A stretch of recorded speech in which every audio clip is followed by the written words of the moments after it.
Welcome back, everyone, to the Bears Shuffle Plays YouTube channel. Today is Monday, November 4th, and we have made it to college basketball. Feels like once football season started, everything else just comes so much faster. We had the start of the NBA last week. Now we have the start of college basketball. We're going to blink. It's going to be Thanksgiving, then Christmas. Then we're going to be back with the dog days of summer with only baseball. But for right now, we're just going to soak it all in. We've got the best sports going right now: college football, NFL, college basketball, NBA. Life's good right now. We've got the holidays coming up. We're going to be looking at some college basketball picks for today. The first day on Big Monday, we're going to be looking at two total games, two total player props, and I know there's like 150 games a day, but we just got to get our toes wet to start off the week. We have to fill out some of these teams, watch them a little bit, see how they play. This is going to be a little bit of a shorter breakdown because I don't have a lot to say, but I'm going to break down the rosters a little bit for both of these teams I'm going to be breaking down, and we're going to get right into the plays. Just want to show you a quick leaderboard. It's beautiful whenever it's all zeros. It just feels like a lot of possibilities. But let's take a look at the plays.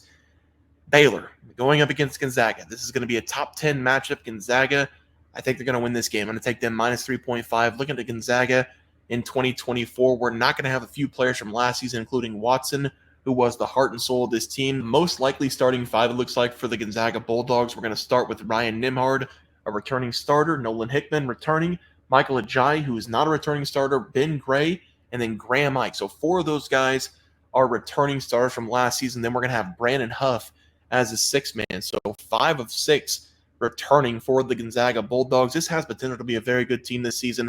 And for the new guy in the starting lineup, it's going to be Ajayi, who transferred from Pepperdine to Gonzaga. He was averaging 17.2 points per game, 10 rebounds last season. So this Gonzaga team, they've got a lot of scoring. Everybody on the floor is going to be 10-plus points per game kind of guy. For the Bears, they're going to be missing a few of their stars from last season, including Ray J. Dennis, who was my favorite player in college basketball. He was one of the best players for the Toledo Rockets 2 years ago. Then he transferred to Baylor last year, played a year there. He was great for them. The Baylor Bears did go out in the transfer portal.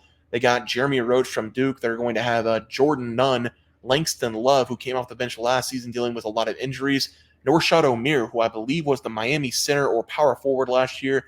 He's a really good big man, if I remember correctly. So they've got a lot of really good players. They just got a lot better through the transfer portal, while Gonzaga has 4 of 5 returning players from last season who are very productive. So I think that's going to be the difference in this game. It's extremely hard in college basketball to play with new players every single season. Gonzaga just doesn't have to worry about that. They've got 4 of the 5 starters on the floor who are very familiar with each other, and the 6th man coming off the bench played there last season. Team chemistry early in the season is everything. That's where typically we see teams win games. You can win with skill, but whenever the skill is pretty even, which I think this game, the skill is pretty even, I think team chemistry over trumps everything. Both these teams' head coaches are great as well, so I'm sure it's going to be a good game. But down the stretch, I think Gonzaga pulls away. I'm going to take Gonzaga minus 3.5 as the play here. Let's go over to the next play, and we're going to be looking at Texas. Texas going up against Ohio State. This is going to be a Hall of Fame series. It's going to be in Las Vegas. This is a neutral court game. Ohio State last season, everybody remembers the firing of their head coach in the middle of the season. Then they brought in a guy who has a ton of energy in Jack Diebler. I think he is the perfect fit for this Ohio State team. The only problem is that they have to play Texas in their first game, and that's a really tough ask. Texas, they lost a lot of players last season coming into this season, but they just loaded right back up. They've got one of the best freshmen in the country, Trey Johnson, who will most likely light up college basketball this year. He's a 6'6" wing. He is right now projected to be the 13th pick in the NBA draft, so he's got a lot of talent. He's the 5th highest ranked freshman in the country. In the transfer portal, they brought in a few new players for Texas, including Jordan Pope. He's from Oregon State. Last year, he averaged 18 points per game. Tremont Mark, who came from Arkansas, averaged 16 points per game. We have Arthur Kaluma from Creighton. I've watched this kid in person a couple times.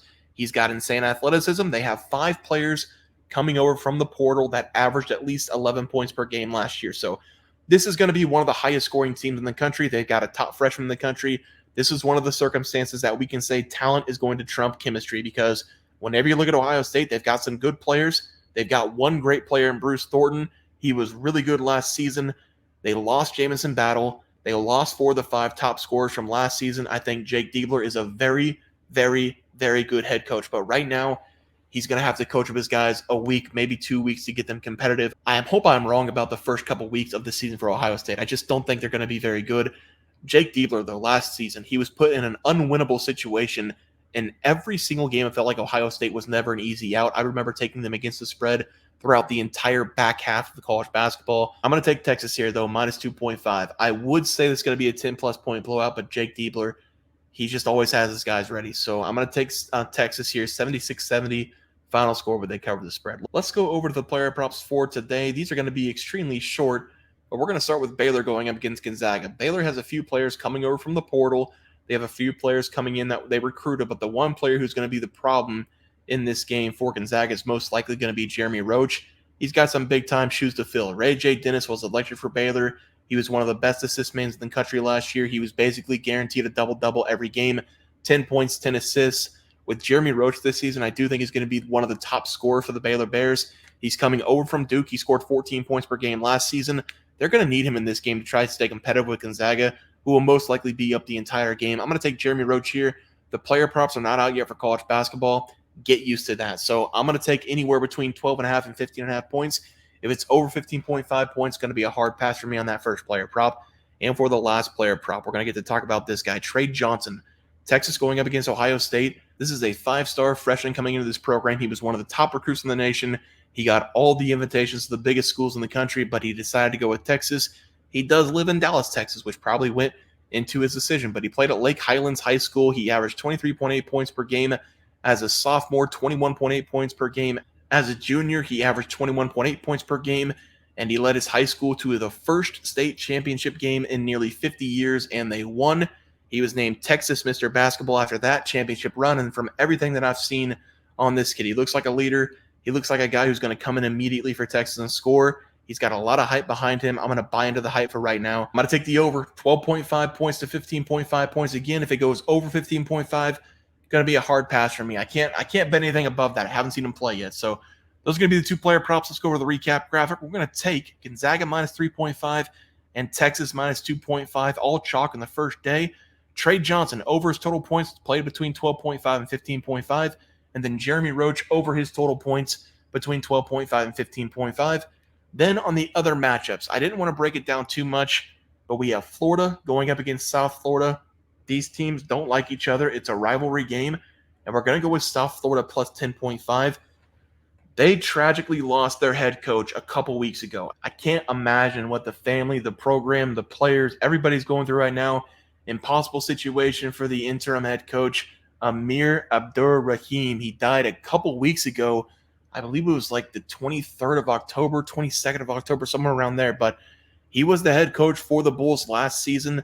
They were extremely good. They got snubbed from the tournament. They went to the NIT, lost in the second round. But I think they had a 25-win record. They were an extremely good team. Tragedy strikes right before the season. He died because of a surgery that he went into. But I feel like South Florida is going to be playing very motivated in this game. They're going to be playing for their head coach. I'm going to take them plus 10.5. This is also a rivalry game, so I don't think they lay down. I don't think they lay down in this first game. This is going to be a very spirited game for South Florida. I'm going to take them with the points as the last play today. But that's going to do it, guys, for the NCAA basketball picks and props for Monday, November 4th slate of games. If you guys enjoyed the content, please sure drop a like on this video and subscribe to the channel below. See you guys next video, and thanks for watching.